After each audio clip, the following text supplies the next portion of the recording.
et la manière dont on le met en œuvre ou dont on ne le met pas en œuvre. Pourquoi je dis c'était prévisible? Quand vous voyez tous ces jeunes dans la rue qui essaient de vendre des petites bricoles, quand vous voyez dans les journaux qu'on vous dit que beaucoup de familles sénégalaises font un repas par jour, quand on vous donne toutes ces informations, quand vous savez la misère qu'il y a dans ce pays et que vous voyez, à moins de se couper totalement de la population, mais quand vous voyez également d'autres phénomènes dans les administrations, des administrations où vous aviez des fonctionnaires compétents qui aujourd'hui sont doublés par des jeunes qui, parce qu'ils ont adhéré à un parti au pouvoir, ces jeunes-là ont pris le pouvoir sur ces fonctionnaires compétents. Donc imaginez la frustration de ces fonctionnaires. Et on voit bien dans la vie quotidienne à quel point les administrations fonctionnent avec beaucoup de difficultés, ne sont plus au service de la population. Quand vous voyez au niveau de la justice une justice à deux vitesses, suivant que vous soyez au pouvoir dans un camp ou dans un autre, vous êtes traité d'une manière différente. Imaginez tous ces gens également qui, eux, ne sont d'aucun pouvoir, qui n'en ont aucun. Qu'est-ce qu'ils peuvent attendre de cette justice-là? Mais imaginez aussi, encore une fois, toute la frustration de professionnels, qu'ils soient des magistrats, qu'ils soient des juges, qu'ils soient des avocats, qu'ils soient dans les médias, mais dans tous les domaines, qui se rendent compte qu'ils ne peuvent pas exercer leur métier comme il le faut. Ceux qui ont prêté des serments, qui ne peuvent pas assumer ce serment-là. Regardez le système de santé, comment il fonctionne. Et tout ça, évidemment, aggravé par la Covid-19. Alors, petit à petit, effectivement, on ne pouvait qu'arriver à une explosion extraordinaire. D'autant que je ne sois pas sûr que quand on a le pouvoir, d'un côté ou d'un autre, on n'essaie pas de tirer profit de ce genre de situation pour asseoir encore plus son pouvoir et en avoir encore plus. Donc voilà, je pense, le gros problème que nous vivons aujourd'hui. Et ça, je dis, c'était prévisible. On aurait dû voir que ça allait arriver. Maintenant, sur la question, quand on dit les jeunes, oui, on a investi, etc. Mais je pense que le problème n'est pas le montant de ce qu'on investit. C'est ce que l'on en fait. Est-ce que ça va véritablement à ceux qui en ont besoin? Et ceux qui en ont besoin, est-ce qu'ils arrivent à créer leurs petites entreprises, à développer de la richesse, etc. Je pense que c'est là le problème. Le problème, ce n'est pas le montant de ce qu'on investit. Et on sait très bien que dans les administrations, tout à l'heure je le disais, vous avez de bons fonctionnaires, vous avez des gens qui ont des compétences, mais ce ne sont pas eux qui ont le pouvoir, ce ne sont pas eux qui ont la décision. Et ça, je dis, on le voit partout. On peut donner des exemples, mais très, très, très concrets. Ça, c'est un peu. Tout à l'heure, je disais également qu'il y a une espèce de hiatus entre tout ce qu'on proclame, qui est merveilleux. Nous sommes de très bons théoriciens au Sénégal, et de très bonnes théoriciennes également, parce qu'il faut que je nous mette là-dedans.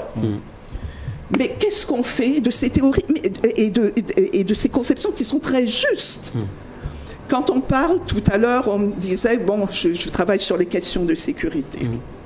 Et on sait aujourd'hui que dans le contexte sécuritaire de la sous-région, la réponse tout sécuritaire, la réponse répressive, n'est pas la seule réponse, n'est pas la solution. Justement parce qu'on sait que souvent, ceux qui sont les plus extrémistes, etc., profitent du fait que les gens n'ont pas d'emploi, les gens surfent sur la pauvreté, souvent il y a de la criminalité qui est aussi associée. Vraiment, les menaces sont hybrides, on appelle ça des menaces hybrides.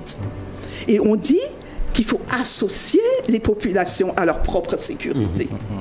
Si on délaisse les jeunes, qui aujourd'hui sont parmi les plus vulnérables, est-ce qu'on assure la sécurité du pays? Donc tout ça, on le sait. Mais comment faire en sorte de mettre en œuvre tous ces principes dont on traite, dont on parle? Et je dis même au niveau des forces de défense et de sécurité, les gens, à un certain niveau, sont tout à fait conscients de ça. On les force à aller contre leur propre population.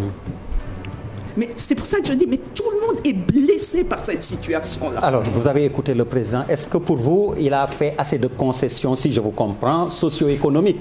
C'est là où le bas blesse. Je ne parlerai pas de concessions. Je dis que, bon, l'une des choses qui m'intéresse dans ce discours, c'est que d'abord, ça a été un discours d'apaisement. Il n'y a pas eu de menaces. Ça, pour moi, c'était quelque chose d'important. Ensuite, ce que je dis, c'est ce que je vous disais tout à l'heure. Quand vous dites, c'est pas faire plus, c'est faire mieux. Je dis pour l'emploi des jeunes, c'est faire mieux. Exact. Et on a les compétences dans ce pays. On a toutes les compétences. Au niveau des gens qui font de la gestion de projets, au niveau de gens qui apportent du plus. Mais ce plus-là, en fait, est tellement parcellaire. C'est au niveau de l'État, c'est l'État qui a vraiment la responsabilité de faire un véritable changement, de changer la configuration, de changer le paysage économique, social de notre pays.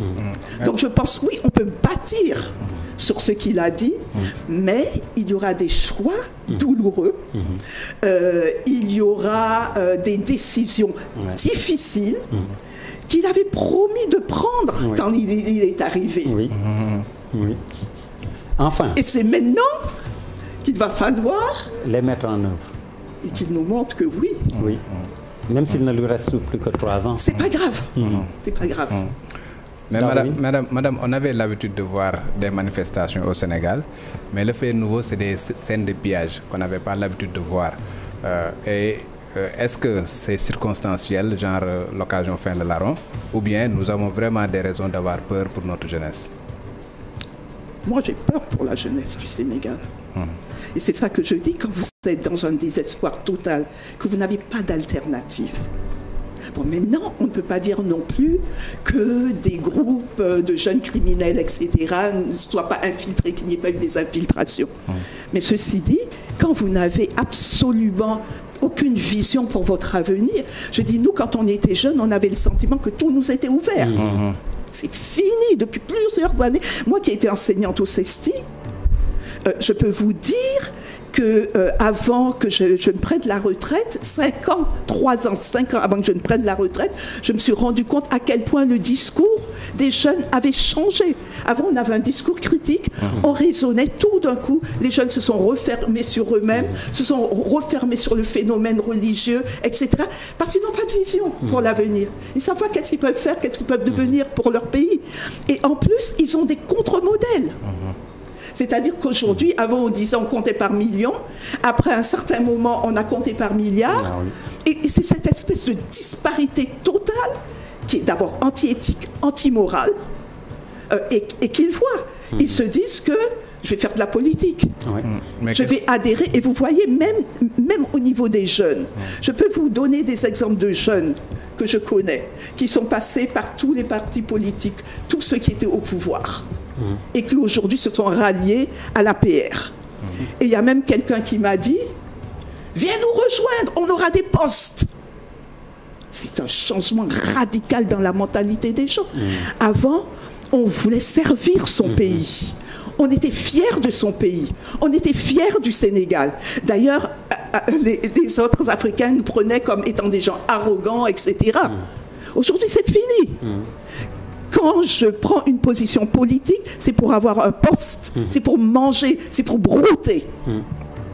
Et c'est ça aussi le grand changement. C'est pour vous dites brouter, c'est pour cela qu'on parle maintenant de transhumance. Alors, qu'est-ce qu'il faut faire pour que la paix et la sécurité reviennent? Avec l'accalmie qu'on a observée aujourd'hui, après plusieurs jours de... Je sais que dans nos cultures traditionnelles, on dit que pour arriver à un résultat, il faut que quelqu'un accepte, entre guillemets, je le dis entre guillemets, accepte de perdre. Ça veut dire qu'il faut que quelqu'un reconnaisse la responsabilité qu'il a dans ce qui s'est passé. Et je pense que pour moi, ça va être important. C'est pour ça que tout à l'heure, je vous disais, ces décisions qu'on attend, qui vont être douloureuses, qui vont être difficiles. Et qu'il faudra prendre, il va falloir les prendre. Voilà. Mais lors de ces manifestations-là, je pense qu'on a plusieurs messages à décrypter. Est-ce que vous pouvez pour le président ou bien pour les dirigeants de ce pays-là, décrypter ces messages-là pour qu'on puisse les prendre en charge convenablement? Non, ce que je veux dire, il y a plusieurs choses. Attends. Je vais commencer par l'aspect culturel. On s'est rendu compte que là où les communautés avaient été associées aux événements, les parents d'élèves, les groupes communautaires, les chefs religieux, les femmes, regardez en Casamance, ça c'est dû entre autres, les femmes du bois sacré. Les gouvernements d'école, qui sont des élèves, mais responsables de la marche de la démocratie, de la marche démocratique dans leur propre institution. Là où ils ont été associés, les manifestations ont pu être canalisées. Qu'est-ce que ça veut dire? Ça veut dire qu'au niveau décentralisé, il va falloir donner plus de pouvoir. Il va falloir donner un pouvoir réel à ces différentes institutions. Pour moi, ça commence par là. On a parlé des radios communautaires. Ça veut dire l'importance aussi de développer nos langues nationales, de les rendre opérantes. Et moi, je vois aujourd'hui dans les médias, ce qui fait la force des médias, c'est aussi ça. C'est aujourd'hui, on parle dans les langues nationales. J'en voulais même d'ailleurs à TFM parce que je trouvais que, bon, trop, c'était le Wolof, là, c'était trop. Je plaisante pour détendre un peu et me détendre moi-même. Donc, il y a cet aspect-là. Tout à l'heure, on parlait du niveau économique. C'est vrai, priorité à l'emploi des jeunes. Et dans tous les domaines, on a tellement de chantiers qui existent. Je vais vous donner un exemple qui m'a frappé.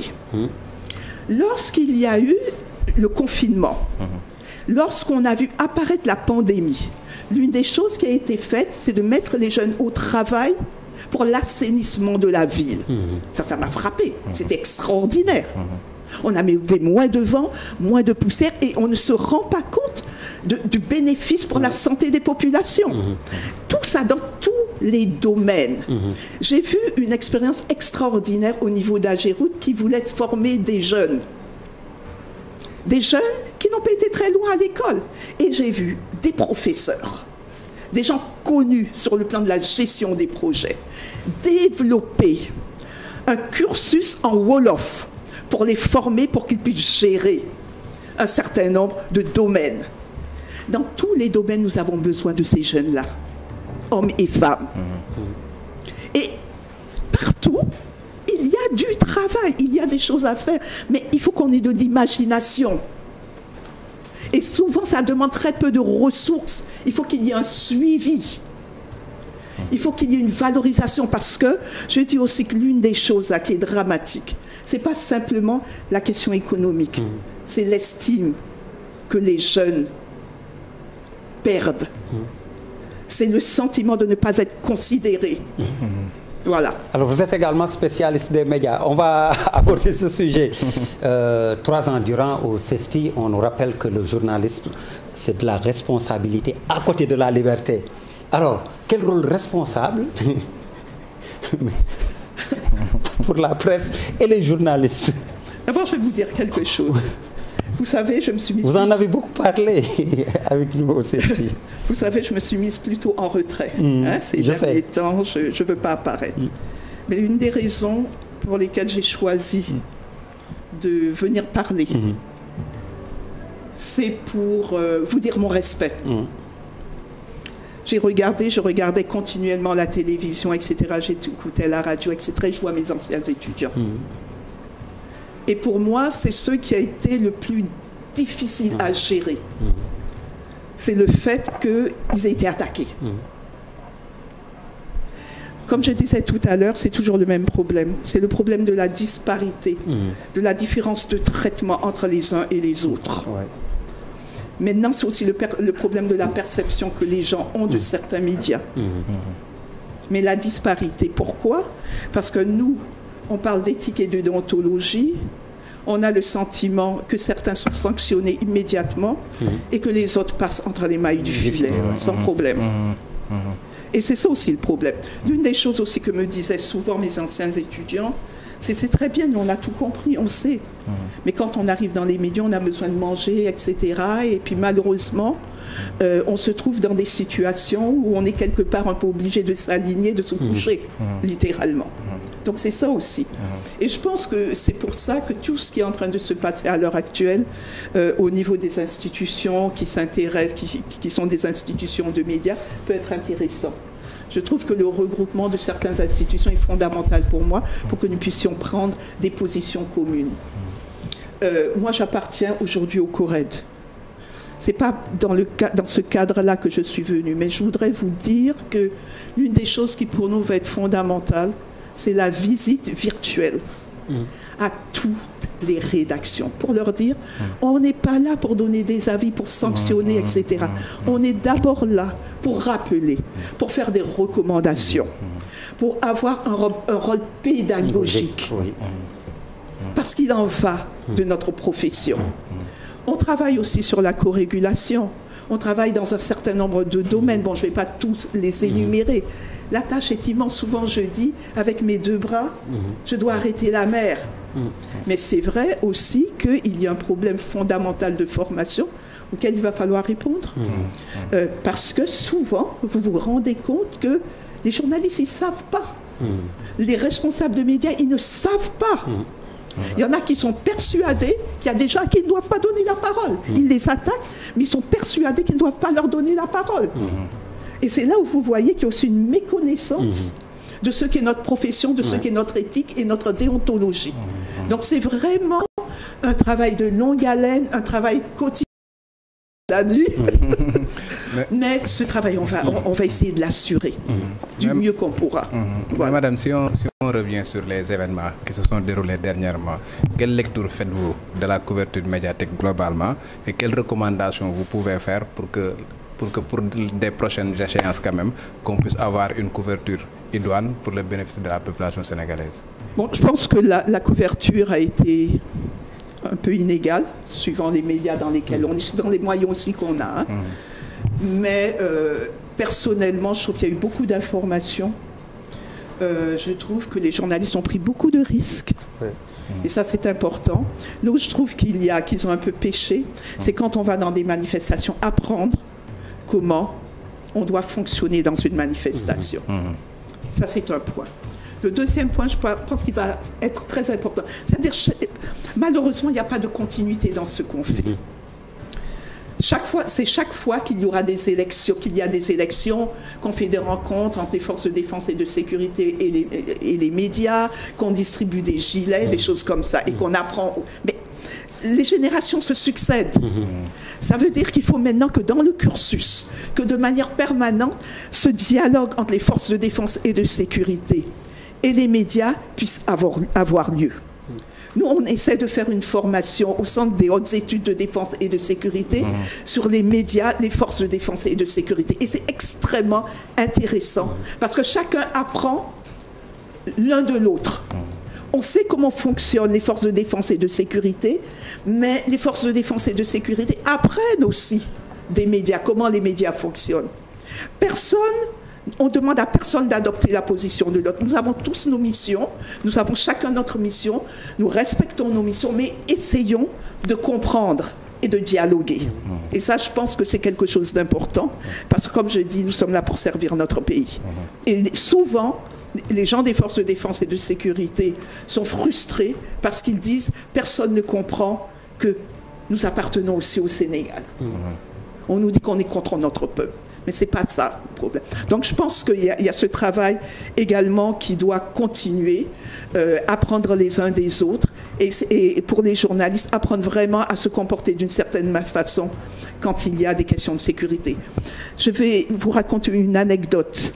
Un jour, on a organisé une rencontre entre les forces de défense, les gendarmes, les policiers et les journalistes. Nous, on a fait un jeu de rôle.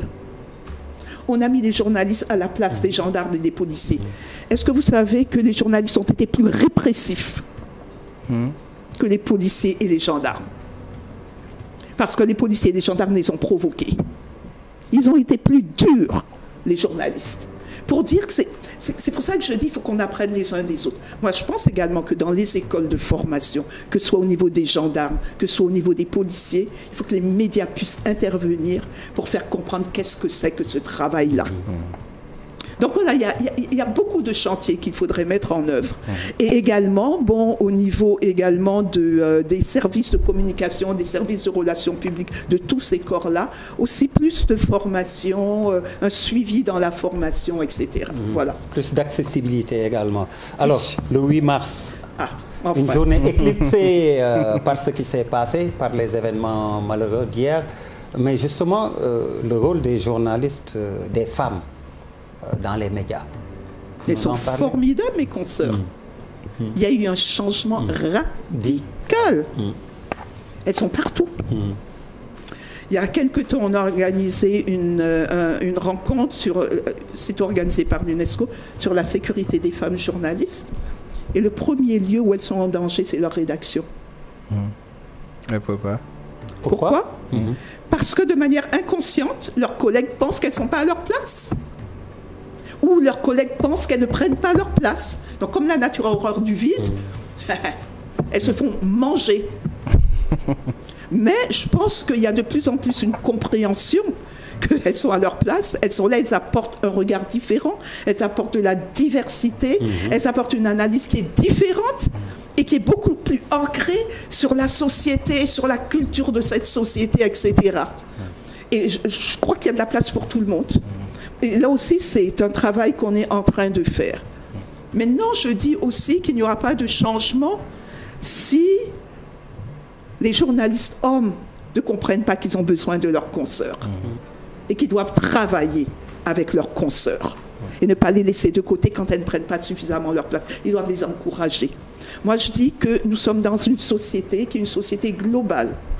Et ça ne va pas être les hommes contre les femmes contre les hommes, etc. Nous devons avancer ensemble. Et c'est pour ça que je dis aussi, et de manière beaucoup plus générale, qu'il faut regarder la situation que vivent les femmes dans ce pays comme des questions politiques. Quand on fait de la violence à une femme, ça doit être traité, ça doit être vu aussi de manière politique. C'est-à-dire que la situation que l'on fait aux femmes, le traitement que l'on fait aux femmes, indique simplement le traitement qui est fait à toute la société. Et si on ne traite pas ça, oublions la démocratie. Voilà, et c'est le gros problème qui existe à l'heure actuelle. Les femmes, le traitement qu'on leur fait, la violence qu'on leur fait, est passée par perte et profit. Même si on a des choses à leur reprocher, on estime, ce sont des femmes, telles qui l'ont voulu, sont telles qui l'ont mérité. On ne fait pas d'analyse sociopolitique, socioculturelle, pour comprendre pourquoi cette chose-là est arrivée. Et on ne voit pas la responsabilité de la société et des politiques que nous menons dans ce qui est en train d'arriver. Aujourd'hui, si on veut que l'Afrique mange, il faut investir dans le champ des femmes. Ce sont elles qui font les cultures vivrières, ce sont elles qui transforment, sont elles qui donnent des soins aux enfants, sont elles les premières éducatrices. Si vous n'investissez pas, vous aurez toujours une société malade. Et notre société aujourd'hui est malade à cause du traitement qu'on fait aux femmes, malgré tous les efforts qu'on fait, malgré tous les programmes. Si cette question-là, et ça va faire partie des défis, si ces questions ne sont pas abordées de manière politique, avec du volontarisme, et on aura toujours des actions éparpillées, les gens vont mettre de l'argent, puis au bout du compte, on va se rendre compte qu'on n'a pas avancé tant que ça. Voilà. Mais madame, parlant des femmes journalistes, on a remarqué qu'on les retrouve plus à la radio et à la télévision plutôt qu'à la presse écrite. Qu'est-ce qu'il explique? Oui. Ce que je veux dire, c'est que la presse écrite, je pense, c'est la base, pour moi, l'écrit là, la presse écrite, c'est la base du métier de journaliste. Vous écrivez votre papier, vous devez le corriger. Quelquefois, vous devez rester extrêmement tard. Et c'est beaucoup plus difficile parce que les femmes, au niveau de l'éducation, ont moins d'opportunités que les hommes. Moi, j'ai travaillé au Soleil pendant 4 ans. J'ai même travaillé avant le Soleil à Dakar Matin pendant quelques mois. J'étais seule pendant longtemps. J'ai été la seule femme journaliste pendant très longtemps. Aujourd'hui, ça s'améliore Mais c'est un travail extrêmement difficile. Maintenant, il y a une autre question. Je ne veux pas embellir non plus les choses seulement. C'est vrai que dans l'imaginaire collectif, une femme journaliste, c'est une femme qui paraît, c'est une femme qui a une certaine allure au niveau physique, etc. Moi, je me souviens quand j'allais en reportage en jean, etc., tout le monde me regardait comme si j'étais une bête bizarre, parce qu'on s'attendait à ce que j'ai des bijoux jusque-là, etc. Et les femmes me racontaient, quand elles ont été faire des reportages de sportifs, avec des hauts talons, elles n'ont plus jamais recommencé, elles l'ont fait une fois. Mais je pense qu'il y a aussi cette notion, la radio, parce qu'elle passe très bien à la voix. Et beaucoup la télévision, parce qu'il y a cet aspect-là.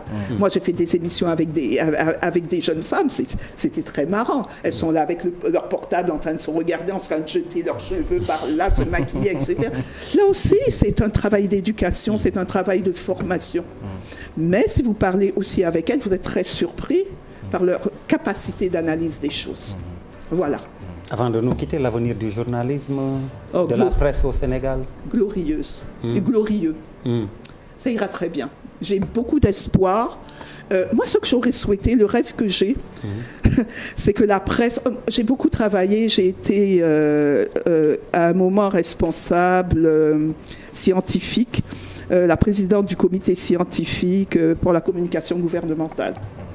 Et au début, ils ne voulaient pas parler de la presse privée, c'était surtout la presse, je ne sais pas comment on l'appelle, la presse gouvernementale, comment on l'appelle, la presse d'État, je ne sais pas comment l'appeler. La presse d'État. La presse d'État.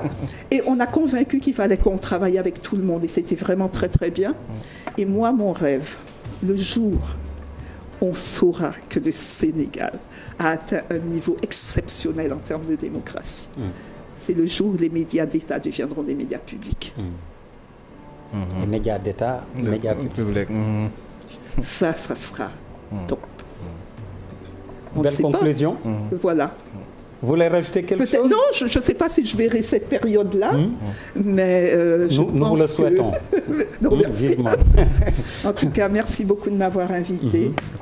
Et vraiment, vraiment, j'espère que chacun aura à cœur l'avenir de notre pays. Merci beaucoup, Madame Eugénie Rokhaya Aw. Merci à vous également, Daouda Mine. Mesdames, Messieurs, merci de nous avoir reçus chez vous.